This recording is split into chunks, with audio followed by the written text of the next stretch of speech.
El espiritismo nos recuerda que todos los que aquí estamos, en este momento, hemos encarnado con una finalidad. Para muchos de nosotros se trata de una expiación basada en una serie de pruebas y experiencias que nos servirá para limar los errores que hayamos podido cometer en vidas pasadas. Pero claro, sería un error que nos olvidáramos que el tiempo es limitado y que si no lo aprovechamos bien, posiblemente no cumplamos con nuestro cometido. De ahí que es sabio conocer el valor del tiempo. Tiempo de nacer y tiempo de morir. Tiempo de plantar y tiempo de arrancar lo plantado.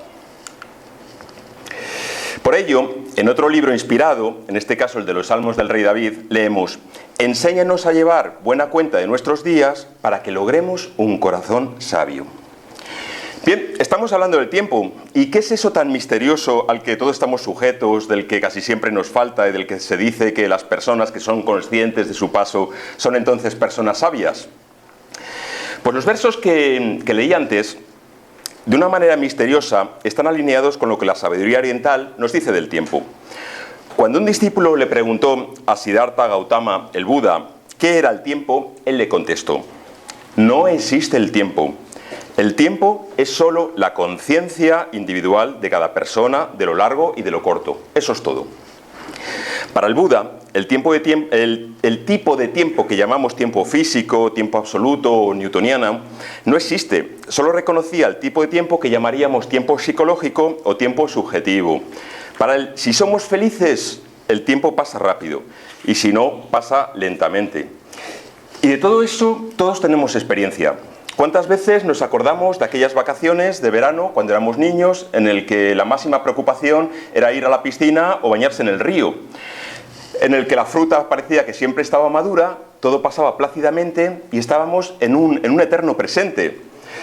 ¿Qué diferencia con la sensación actual, no sé si os pasa a vosotros y a vosotras, en la que no ha terminado en el verano y ya están poniendo las luces de Navidad? Y en un pispás estamos comiendo las uvas. El tiempo pasa a una velocidad vertiginosa, cada vez más. ¿Pero es el tiempo en sí o somos nosotros? Me lo pregunto. Y bueno, pues es el tema que hoy os propongo reflexionar. El tiempo en el mundo material, que como un marco define nuestra vida, tiempo para nacer y tiempo para morir, es el marco, y el tiempo en los mundos espirituales, si es que existe. Como sabéis, actualmente la teoría física más aceptada en cuanto al origen del universo es la del Big Bang, representada en esta imagen que seguro que habéis visto con mucha frecuencia, bien en redes sociales, la televisión o bueno, por internet. Esta teoría, formulada por el astrofísico Fred Hoyle, con aportaciones de Georges Lemaitre y otros. En concreto, Lemaitre fue el primero en observar que el universo está en continua expansión a medida que el tiempo avanza, cuestión actualmente probada por las observaciones del telescopio Hubble y otros. Por tanto, si retrocediéramos atrás en el tiempo, habría un momento en que toda la materia estaría condensada en un solo punto. Es un poco el gráfico. Si esta es la línea del tiempo, nosotros en este momento estaríamos por aquí y se ha observado que las diferentes galaxias se van separando a medida que transcurre el tiempo. Imaginaos puntitos que dibujamos en un globo, inflamos el globo. Se irían separando. Entonces, a sensu contrario, pensaron los científicos que si retrocedemos hacia atrás en el espacio, en el tiempo, perdón, pues toda la materia se condensaría en un único punto, aquí en el origen de los tiempos, un punto de infinita presión, con una singularidad porque dejarían de cumplirse las leyes físicas y eso daría lugar a una tremenda explosión, que es lo que se conoce como Big Bang. Esta teoría, si bien es generalmente aceptada, tiene varios puntos aún sin resolver, siendo en mi opinión el principal de cómo se originó ese primer punto de infinita presión, de infinita condensación. El espiritismo, tras una consulta mediúmnica a la espiritualidad, recogió y expuso en el libro de la Génesis de Allan Kardec una explicación conforme a lo que podamos comprender con nuestro estado medio de inteligencia actual. Sin duda, para el futuro, nuevas explicaciones será posible que nos aclaren más las cosas a medida que la raza humana, nosotros, progresemos en sabiduría y en moral. Bien, y la explicación se pasa por una consideración del elemento del fluido cósmico universal y la interacción materia y espíritu. Del fluido cósmico universal ya se ha hablado con profundidad en esta misma casa, en otras conferencias. Por eso voy a aportar únicamente un elemento nuevo que me parece de interés. Este año, en julio de 2022, el primer miércoles de mes, como todos los primeros miércoles de cada mes, recibimos en esta casa la visita de un espíritu de conocimiento que se manifiesta en mediunidad y que conocemos como pena blanca. Es el nombre que él se ha dado a sí mismo y por el que le reconocemos. Este espíritu normalmente da ánimo, consuelos, consejos personales a los que quieren conversar con él, pero también da comunicaciones de interés general. Y cuando lo hace, normalmente utiliza un lenguaje simbólico, pues los símbolos son universales, como ya expusiera Carl Gustav Jung. Pues bien, Pena Blanca, así como quien no quiere la cosa, manifestó que lo mismo que las olas del mar van y vienen, lo mismo el universo va y viene en una eterna expansión y contracción. Quien les habla, es decir, yo, en este momento, que no soy ni mucho menos experto en física teórica, me quedé 2 días después asombrado cuando la prensa de todo el mundo publicó una teoría de 2 científicos de la Universidad de Cambridge que, rescatando la idea de otro, un tal Robert Sayce, hablan de un universo pulsante u oscilatorio. Es decir, vienen a decir que el universo se expande, se contrae, se expande, se contrae de una forma infinita. Bien, sin dejar la física de la mano. Desde luego, hoy por hoy la física no puede demostrar nada concluyente y se quedan meras propuestas de teorías, motivo por el que tenemos que acudir quizá a la filosofía cuando la física no llega más allá. Pero con todo, me parecieron muy dignas de respeto estas palabras del espíritu Pena Blanca, de que todo va y viene. Sobre todo porque se alinean con la pregunta número 21 del Libro de los Espíritus, en la que Kardec pregunta si la materia es eterna o ha sido creada por Dios en un momento determinado. Está utilizando el lenguaje propio del siglo XIX. Habría que actualizarlo el XXI, pero bien, ¿me entendéis? La respuesta parte de la humildad de la espiritualidad diciendo, solo Dios lo sabe, pero atención a lo que sigue. Hay una cosa que vuestra razón debe indicaros y es que Dios, modelo de amor, jamás ha estado inactivo. Bien, en todo caso, sea como fuere, parece que lo que conocemos como universo material es un compendio de materia, energía, espacio y tiempo. Eso es el universo material. Es decir, el tiempo tal como lo conocemos, como lo experimentamos, está ligado a la materia, de una forma curiosa. Y esto lo dicen los físicos teóricos, pero también los filósofos, y así se recoge en el libro de la Génesis de Allan Kardec. Y lo que no es espacio físico, y lo que no es materia, energía, espacio y tiempo, son los mundos espirituales, no sujetos, por tanto, a estos 4 conceptos. Lo espiritual es pensamiento puro.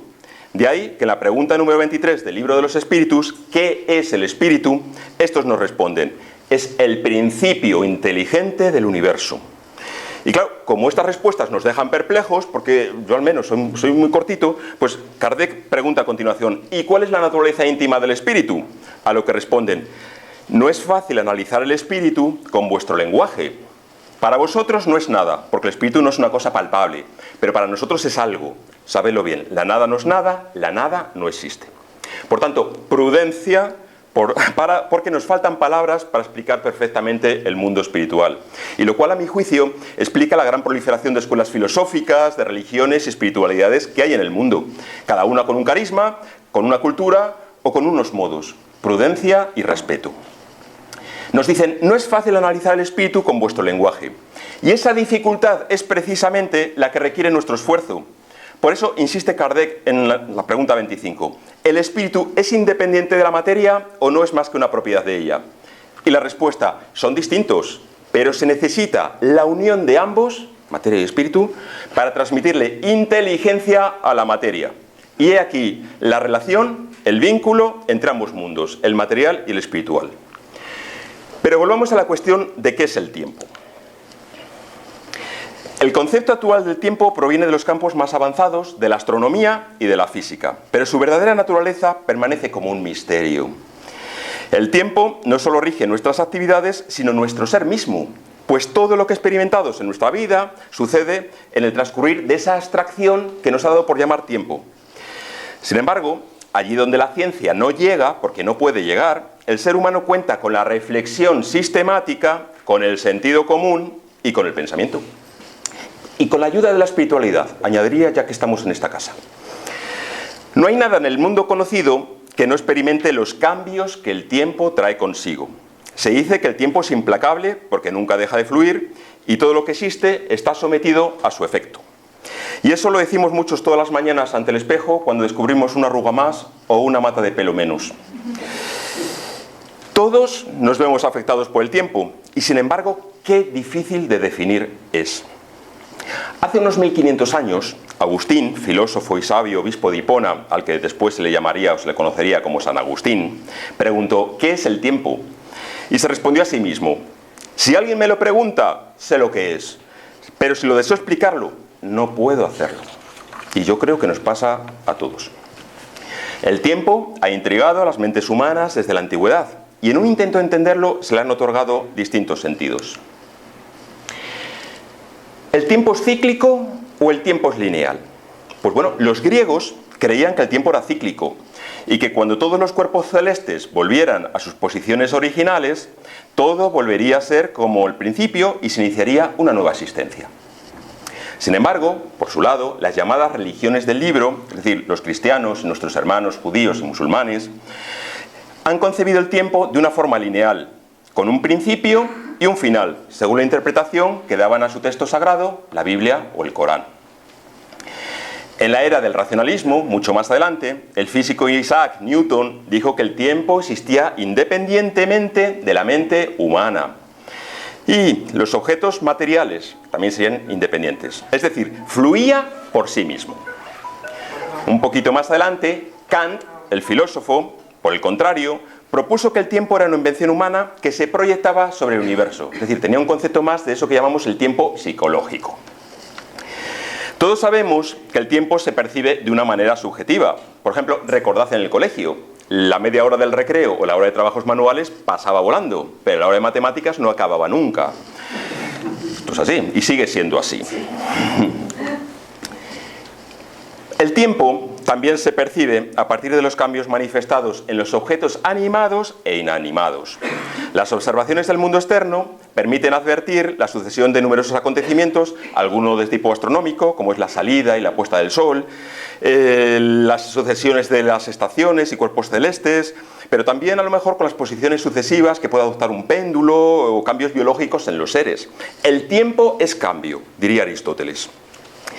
Y es que el ser humano, consciente del cambio, cambios en la naturaleza, en sí mismo y en el cielo, identificó esos cambios con el concepto de tiempo. Es decir, se vincula tiempo a cambio.